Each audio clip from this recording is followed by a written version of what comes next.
Anthony, I haven't had a chance to travel too much out of the country in the last few years, but today I'm feeling like a global citizen M.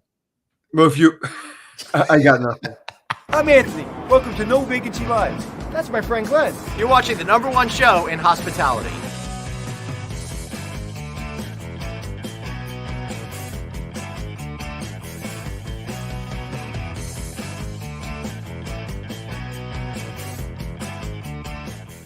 Everybody, thanks for tuning into No Vacancy Live. That's Anthony Melchiori. I'm Glenn Hausman. Really appreciate you being here. And if you're not a subscriber like Anthony is, make sure you text the word hotel to 66866. That's hotel to 66866.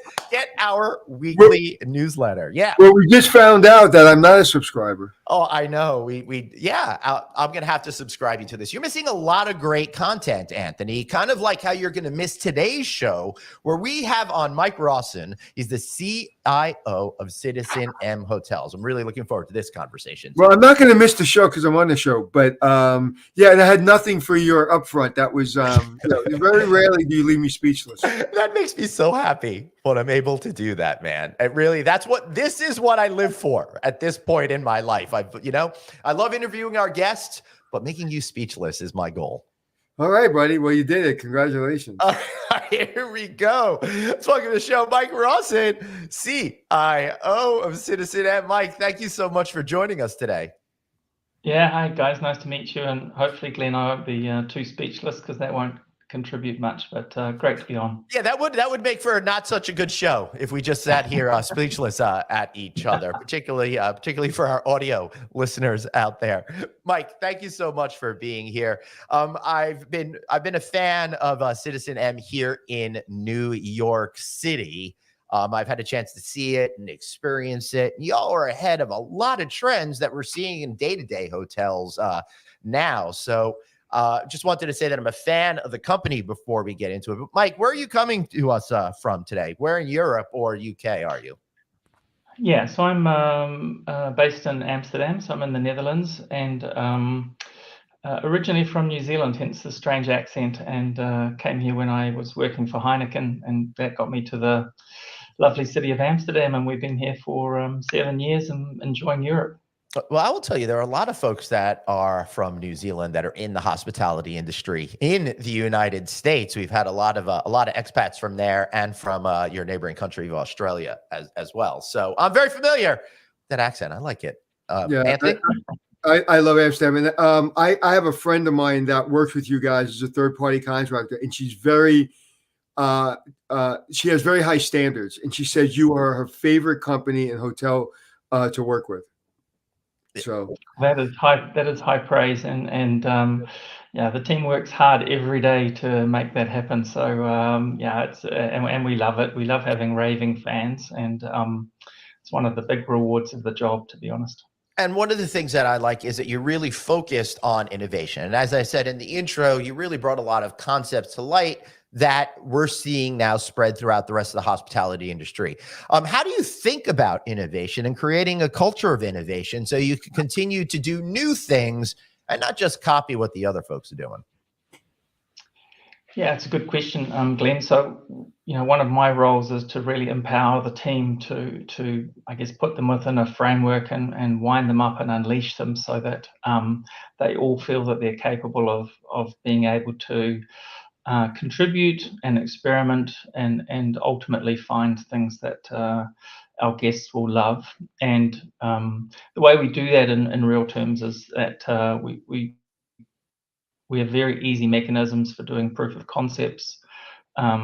A lot of stuff will die there, but everyone has the right to try stuff, and then some of that stuff will go on to become a pilot. So we do it in one hotel, which is easy and low risk. And then, obviously, if it goes really well, then we can take that out to all hotels. So that framework is alive and well, and we have quite a few things running within it. All right. Sorry, we lost Anthony there for a second. He is back now. You threw me out, buddy. I wish, you know, that is my my dream over here, but I would never do that to you. So Mike, how are you thinking about some of the new things that are out there today compared to what we're seeing in the wider hospitality industry? I guess it's a long way of saying what's out there that's interesting to you right now when it comes to technology. Yep. It's probably never been a better time to be in tech, to be honest. It's a bit of a smorgasbord of things. Obviously, everyone is rushing around with AI, and AI will, you know, I believe it's as big as the internet was, whatever that was, 10 or 15 years ago when it arrived. I think it's, Yeah, I hate to break it, it's more like 25, man. yeah, I'm trying carefully not to take us all down the rabbit hole of comparing Listen, ages. I still remember having to sign on to message boards between my college and my friend's college in order to be able to talk to each other. And that was like 1991, right? So that's Yep. crazy. Yep. All right. Anthony says he Yep. lost sound. We'll see what happens there. So anyway, AI, that's probably the biggest technology. But one of the problems that I see with AI, or at least describing AI, it's really a catch-all phrase for absolutely everything, right, Mike? And everybody just thinks about, oh my God, Skynet's going to be here in about 20 minutes with AI, as opposed to all the myriad uses that you could find to it to improve profitability in different sorts of ways. So how are you thinking about that? Yeah, so we see, if you think of it as two sort of big opportunities, probably personalization at scale. So being able to give you, the guest, all the benefits of that AI just when you need it. And then probably automation at scale. So being able to take that drudge work away from the employees so that we can do more value-added work and ideally get more time with the guests. So those are the two big tranches of how we want to cluster our work, and then we want to start pulling that apart and using it carefully. There's a lot of risk in the AI.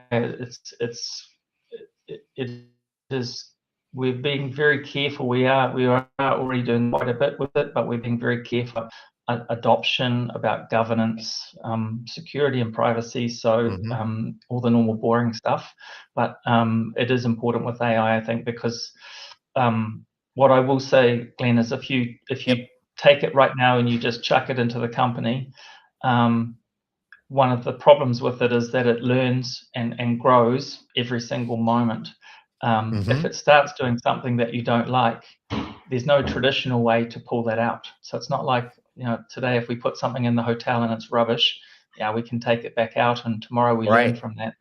If you put it on and it's running and it's busy doing stuff, it starts doing stuff that you don't like, yeah, you've got a problem.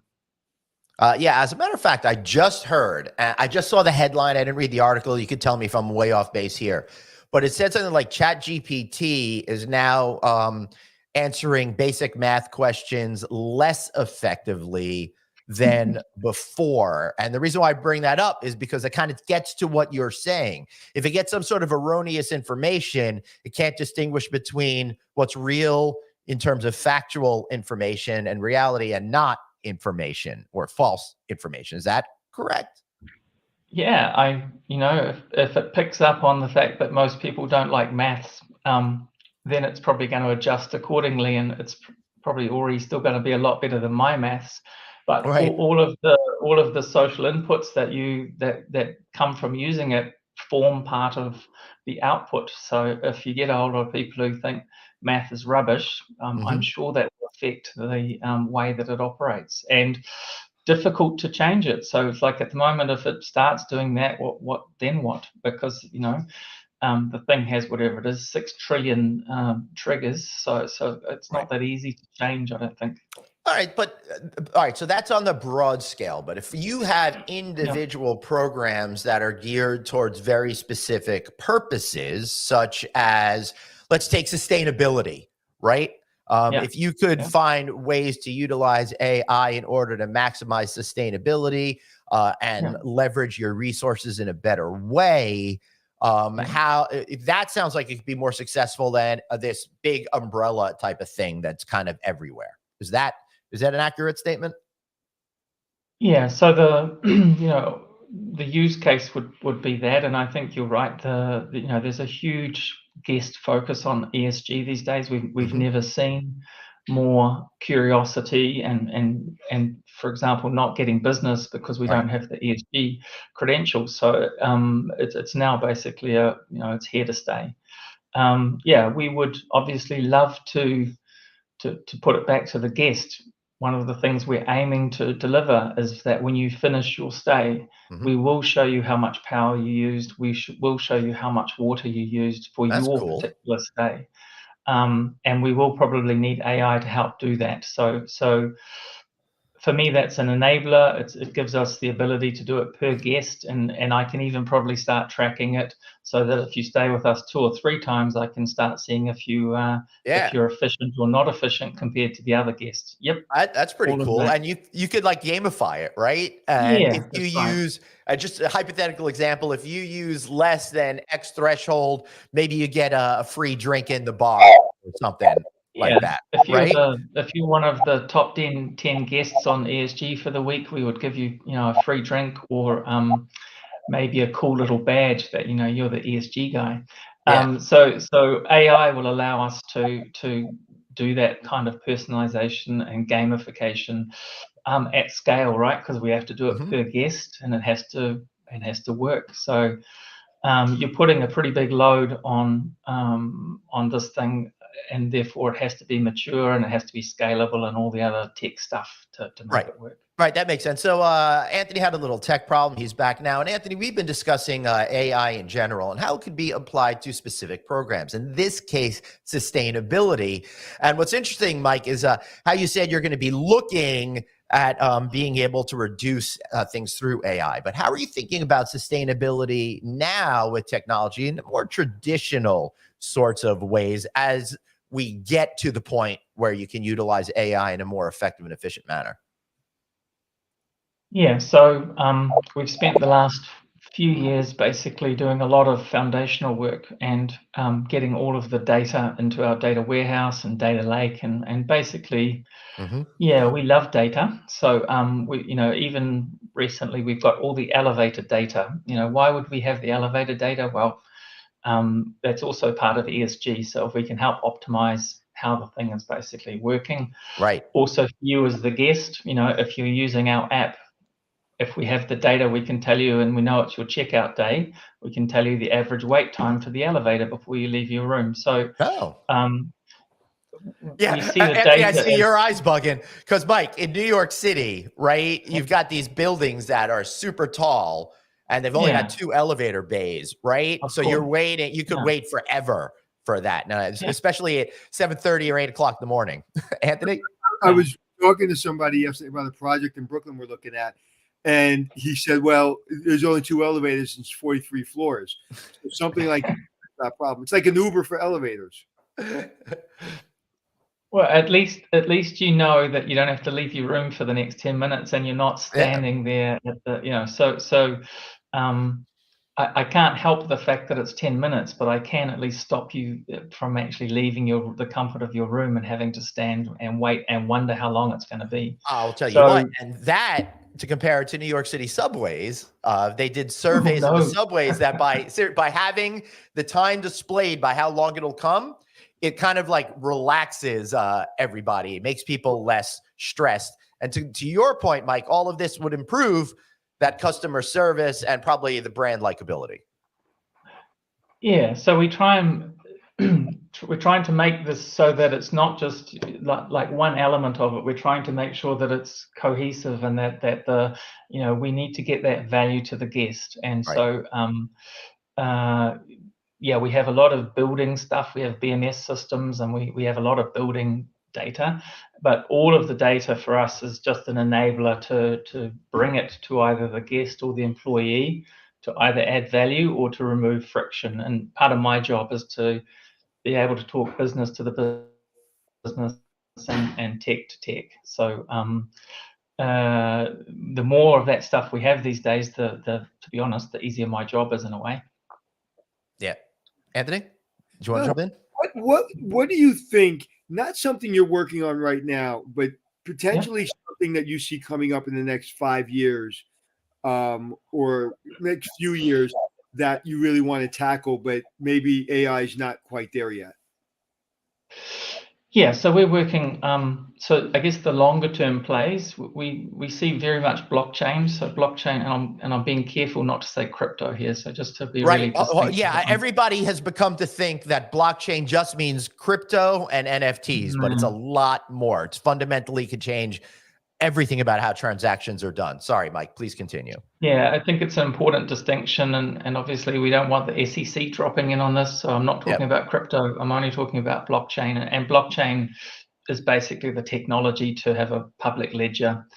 We see that's really got a lot of potential, and it's got a lot of potential for us to help the guests basically have an easier journey through the system. You guys you think about the planes, trains, automobiles, and hotels that you have to go through. We think blockchain would be a very elegant way to solve that. And we also see very much that, your identity, your digital identity will be on your phone within the next, to be honest, you guys have already got it on your phone in the States. Apple's already got your driver's license on you. So the combination of the blockchain, the digital identity, I think it's going to make things very difficult for the OTAs, and I think it's going to make things a lot easier for guests and consumers to share their data, and for us to easily help you.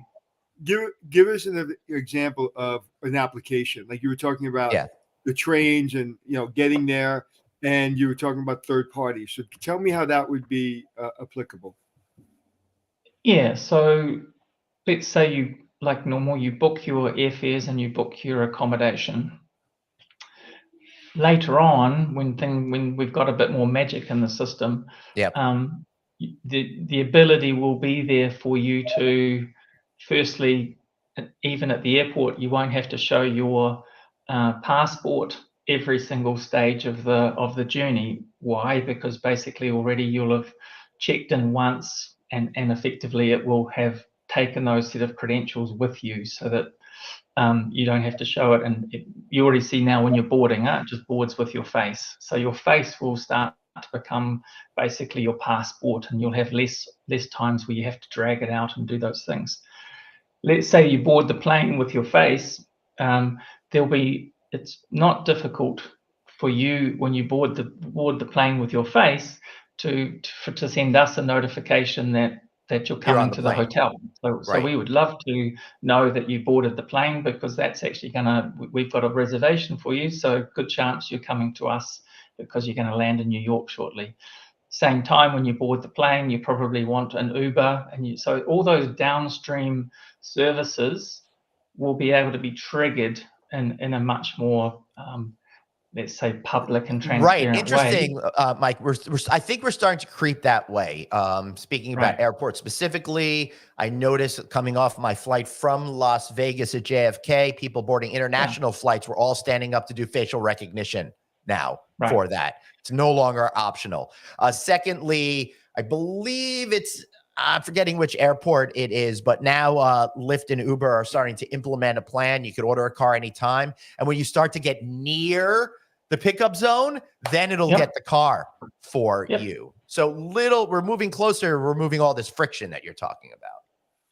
Yeah, so I think, and then your luggage, for example. So we believe that you can have a tag on your luggage that'll be good for all hotels and all airlines, and make it so much easier to check things in and out. So I just have one tag that's got some sort of RFID chip or a code or something like that, and they know this is Glenn's bag.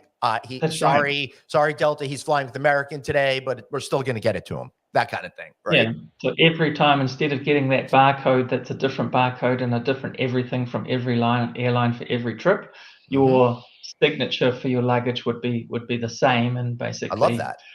belong to you. So to answer your question, we're very confident that the convergence of digital identity and the ability to have a whole journey that's basically triggered from, I don't know, boarding the plane or boarding the ship or boarding whatever it is, we think that's going to arrive. Yeah. And we want to be part of that.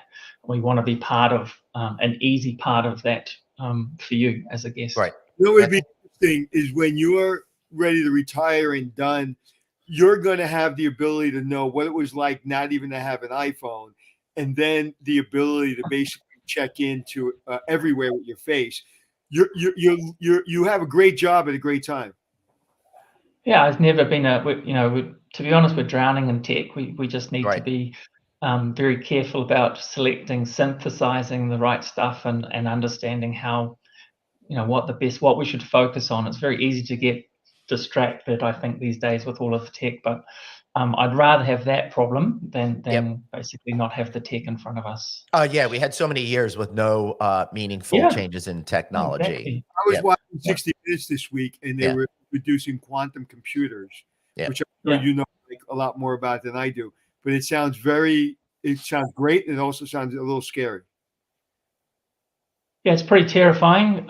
It's terrifying because, the AI convergence, when AI becomes much smarter than us, is probably due to quantum computing, and there's a lot of unknowns with it, right? So, but I'm also pretty confident that it's not as Terminator 2 specified as everyone thinks it is, but it's just going to be like Terminator 1, so not probably just the first one.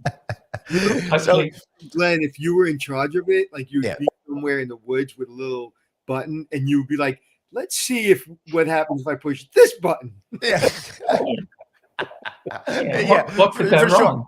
But Mike, what I'd like to know is, I want to talk a little bit about the role of technology in data collection, right, and improving customer satisfaction there. One of the problems that we've faced throughout our entire careers is it seems like everybody collects information, but isn't able to utilize that in a meaningful way to make me more loyal or have a better experience, et cetera, et cetera. How are you thinking about that conundrum and making it much more of a reality for people on a day-to-day basis? Yeah, so I think coming from outside of hospitality, it took me a while to get my head around a few of the challenges that seem to be driving everybody crazy. And the data is fragmented, and the data can be quite dirty. And hospitality has a special challenge that the OTAs, the booking.coms of these worlds also want to make that traveler data as anonymous as possible, right? So what we did is we looked at all those requirements, and we've come up, we needed a customer data platform. So that's different from a CRM. Customer data platform will clean data, will produce a golden profile. So from the 3 or 4 different fragmented profiles that you give us, your Gmail address and your Expedia account and stuff, we will figure out who you really are. And then obviously a single customer view. So the ability to see what you're up to in total. So it is challenging, and the data is dirty, and the customer data platform it's quite a big piece of kit. So it's taken us a while to get into a position where, in fact, I was just showing someone today. So starting literally a few weeks ago, all our ambassadors can see our champions report for tomorrow. It will show them that this champion is arriving, what hotel they stayed at previously, what room they're in, and basically what your favorite drink is, and what your temperature, your average temperature of your room was in that previous stay. So that allows us to be smart with the room allocation. So talking about ESG, finally, we can be smart with the room allocation. The guys can get a cold room, the girls can get a hot room to be. And then maybe an old dinosaur. And then maybe you can sell that technology to the big brands because they have all the resources and they're not doing any of this. So that's what's great about being small. Yeah, what really surprises me, Mike, I'm not going to throw anybody under the bus here, but I stay very frequently with a lot of major brands, and they're very aware of every penny I'm spending in the hotel and where I am and all of that. Yet I still haven't seen any actionable insights on their part come my way, either through the booking mechanism or anything happening on site. I still have to ask for my free bottle of water. It's annoying, right? So I think that there's 2 answers to that. So one of the reasons I loved citizenM is that effectively we're property developers, so we own 90% of the buildings that we have, and that makes us an unusual hotel company. And secondly, you guys know that there's a very fragmented ownership model, right? So you've got an owner, you've got an operator, you've got a franchisor, Management and all those company. guys, they have their own budgets and they have their own stakeholders and they have their own frickin' everything. And who owns that and information? That's curious. I'm always curious about that, because if that is a great question, and I they'll have all talk to I you have all a day. soft brand hotel, right? And I book somebody in. Does that mean somebody with a hard brand on, halfway across the country has access to that data? I don't know. I'm just asking questions, but it seems like a bigger challenge than what you all have to face. Yeah. So we have and because we have a centralized model, we turn something on, and like I said, that report that we've just enabled, everyone gets it.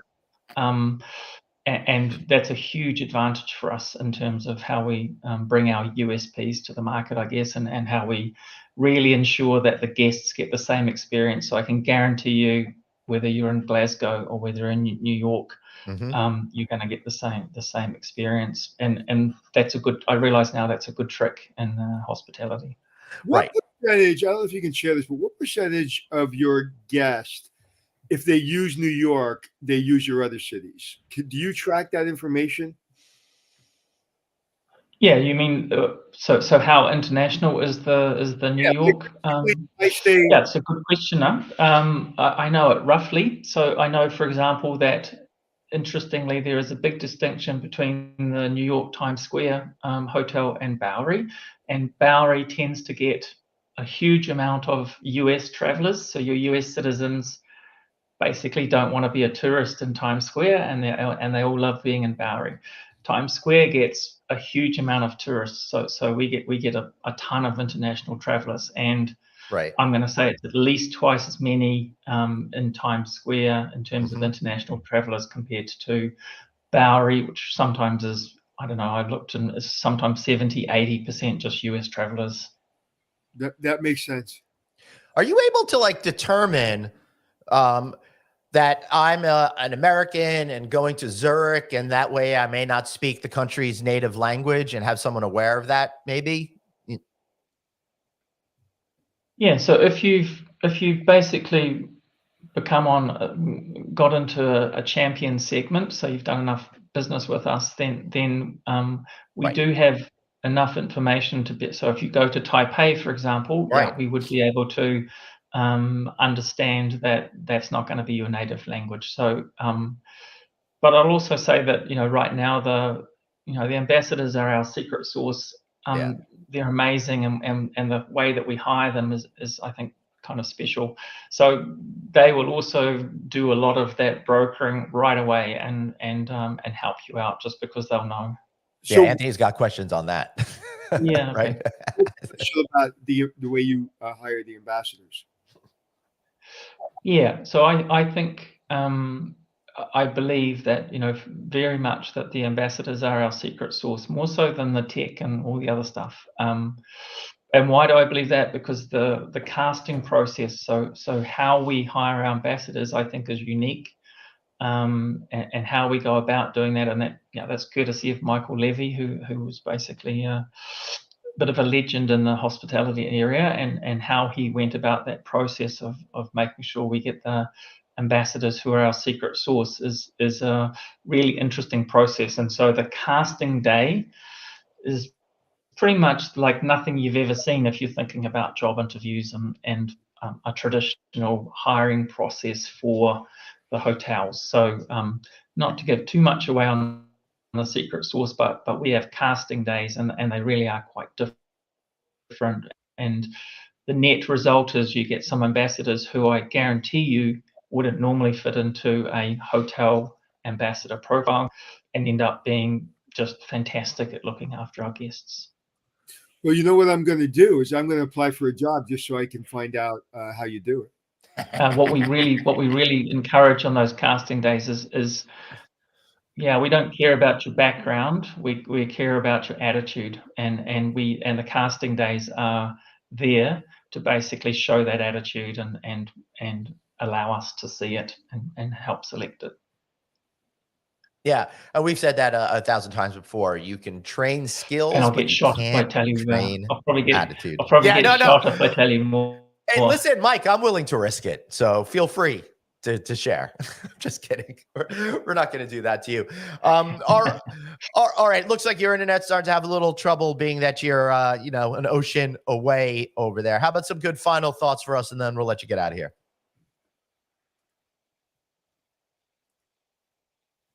Yeah, delay in the internet. He's out of here already. No, he's not. There he goes. Yeah, He's catching up. Final thoughts are we're really well. Oh, am I gone? Nope, you're there. It's your internet's slow. Yep. So still go here. ahead. I'm just checking the connection, but anyway, sorry about that. No, it's all good. It's just your You wouldn't final believe thoughts. it, but we are actually on a fiber connection. Yeah, well, Okay. I mean, Final could be thoughts are, rerouted around the ocean. yeah, we Go look for it. forward to continuing. We look forward to growing massively in the US. It's been really well accepted by all our guests, and it's a really exciting time to be in hospitality and have the CitizenM brand. So hopefully we'll see you guys at a hotel soon. So how many hotels do you have? We have 33. We have 15 in the US, and there's at least another 3 or 4, 5, 6 in the pipeline. So, if you There's one up in Boston. are you thinking about the franchise model at all, or no? I think we kind of got we gave it a go. That would be the way to talk about it. In probably Asia, we gave it a bit of a go, and it didn't work out very well. And I believe that we will stay very much an ownership model, and the only time that would change is if it's just too complex, or we just can't do a great location because we can't own the land. Then I believe that we would be flexible. So companies like yours, I'd imagine, and I'm probably asking a question you can't answer, that you get looked at by the big brands pretty often to potentially purchase. Yeah, so we have two main shareholders, which is basically the Dutch pension scheme and the Singapore pension scheme. So you couldn't probably do any better than that if you tried. And Yeah, you kind of have to, because a hotel is going to be, I don't know, 100 million for a hotel. So it's a very capital intensive exercise. So you're not going to have just any partner for that. You've got to have someone who actually likes throwing big chunks of money around. So yeah, I don't know if traditional hotel chains would actually be that interested in us, because we're so capital intensive. So it might scare them, to be honest. So that makes us a bit different. But we know that we do things differently, and we know that some of the stuff we've been up to has been very closely monitored, let's put it that way. When we did the recent subscription program for the CitizenM subscription monthly, that really has been, and it's already starting to be copied, and we expected that. So lots of people were checking that out, and we like that. It's good. I think it's healthy. Great. Yeah. Awesome. Mike Rawson, thank you so much for being here. We really appreciate it. Guys, it's been a pleasure. Sorry about the internet. Clearly, I failed my own test. No, it's not your fault. Something definitely happened in between. I'm telling you, you're thousands of miles away, man. It's all good. Thanks so much. We really appreciate you. And hey, we really appreciate all of you guys being here week after week, year after year with us. And be sure to follow us if you're not already. Follow us on Facebook, on LinkedIn. NoVacancyNews.com is where you can get all of the back shows. And if you happen to be watching us, why not download our shows wherever you get your podcasts? Remember, everybody, you got one life, so blaze on, Ed. Be kind to yourself. We'll be back with new shows all next week. See you later. Bye.